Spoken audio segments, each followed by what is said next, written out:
Teachers can generate Google Meet links by clicking on the header in their Google Classroom and then again on the pop-out window. At that point, they can also turn it on for students. When teachers click Generate Meet Link twice, the URL for the Meet will appear. It'll be visible to students, and then teachers can save their meeting. Teachers can turn their Google Meet links on and off at any time using the Settings menu. In the Settings menu, under General, you will find the toggle switch to turn Google Meet on and off. When students open their Google Classroom, they will see an active meeting link when the teacher has turned the toggle switch on under Settings. This image indicates that the Meet has been turned off by the teacher. At the top of a teacher's Google Classroom banner, they will see the message "Not visible to students" after they have successfully deactivated their Google Meet link. Let's talk about setting host controls. By clicking on the people icon, you can set host controls. Only the first teacher to join a Meet session will gain access to host controls. Resetting the Meet link resets host controls. Host controls give teachers the following settings to better manage a Meet session. Sharing their screen. This is on by default. When off, only the host can share their screen. It is recommended that you turn Share Screen off and only enable for co-teachers or students on a case-by-case basis. Sending a chat message. This is on by default. When off, only the host can send chat messages. It is recommended that this feature is only turned off if there is cases of misuse. When you click on View All Host Controls, you will also see Quick Access. This is on by default.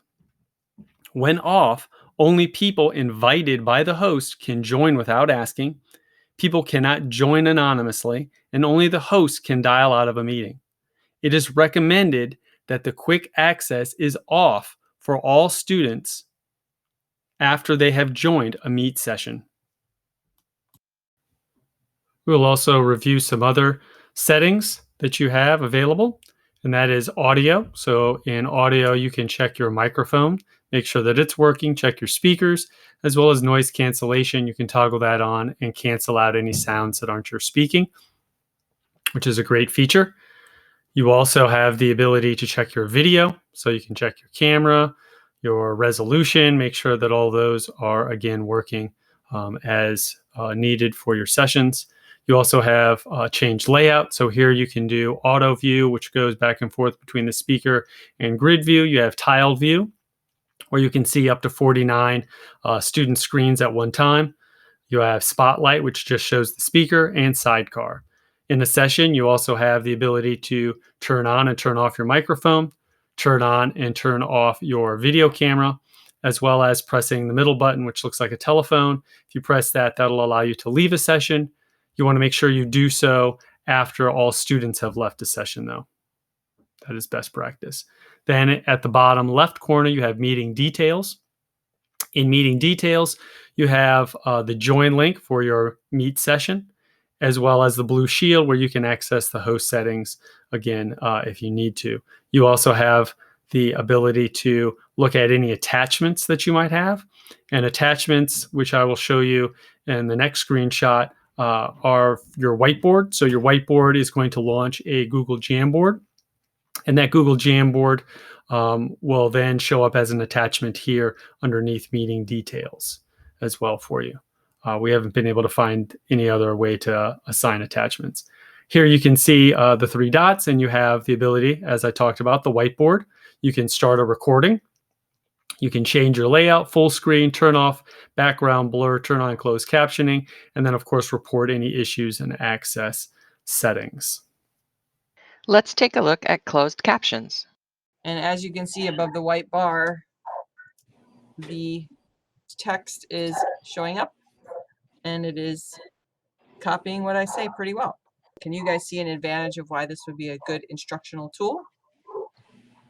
I do, because again, with my hearing problem, it's easier for me to catch something as it's written rather than always listening for it. I miss things, especially when somebody's voice is low or just out of my range. And I like to use it with English learners and so that they can hear what's going on as well as see the words and hopefully fill in some gaps if there's a vocabulary word that they don't understand. Auditory processing isn't always the best way, and so it's nice to have the reinforcement for visual for the people who need to see something in multiple forms, and so that's an additional benefit. Okay, so this is an example of how someone could share a whiteboard with their class. So they go down to the bottom right corner and they click on open a jam. And Nate and I discovered earlier that you should just open one jam for each session because they get named the exact same thing.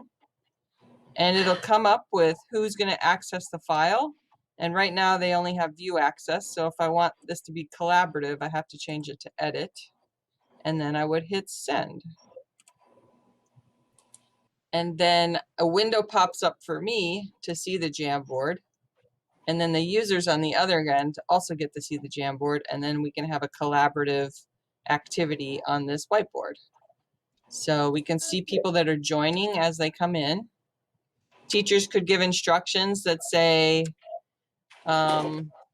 somebody write on slide 1, somebody write on slide 2.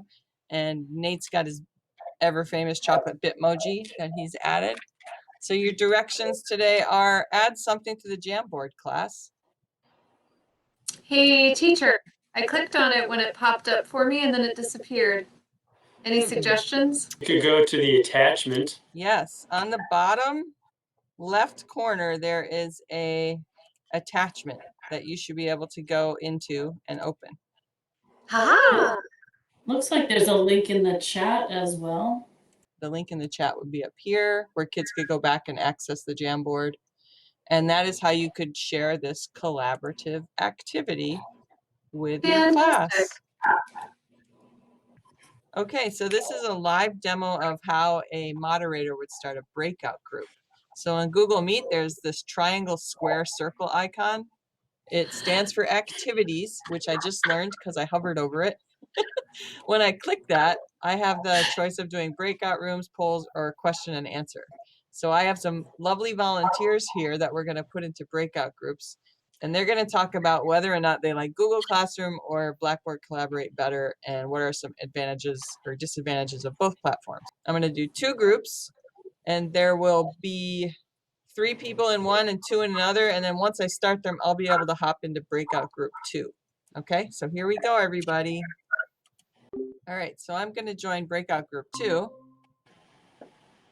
Hi, breakout group 2. Hello. So do you guys have any preferences on BBCU versus Google Meet?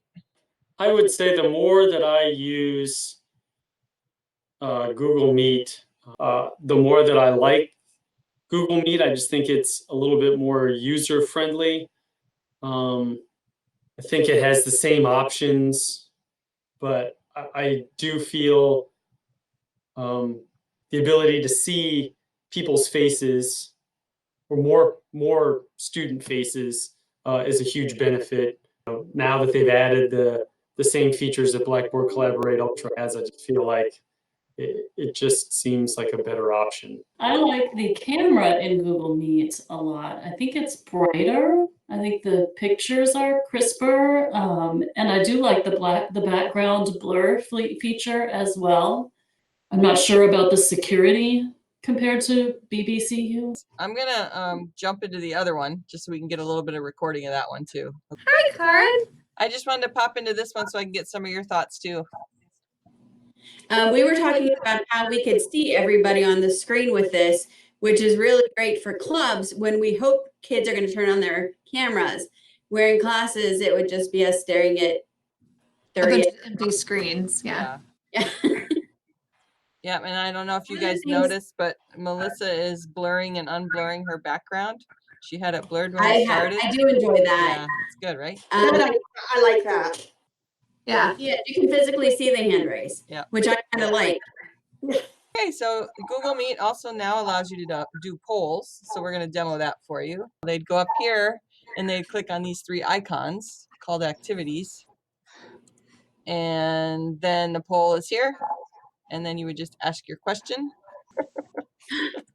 Then you Is save it the blue or poll, gold? Please make it be blue or gold. and Come then on. you launch the poll. And then we have to go to the shapes, the activities, Yep.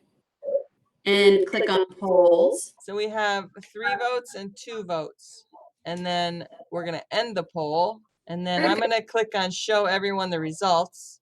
And then can you guys see the results? Yes. No, where are the results? Yeah, you have to go back to the poll. Back to the poll. Triangle, square, and circle icon. I really wish they would change that. Why don't you just call it shapes? I know. That's the what I was shapes going to say, icon. Nathan. Let's just call it shapes. I'm sticking with the triangle, circle, and square. It's very explicit. I'm wondering what the Google people were thinking when they Yeah, I don't know. that. After you record your meeting and you stop recording, you'll get an email from Google Meet saying your recording has. Recordings as well as poll results are stored in your Google Drive. Thanks for watching.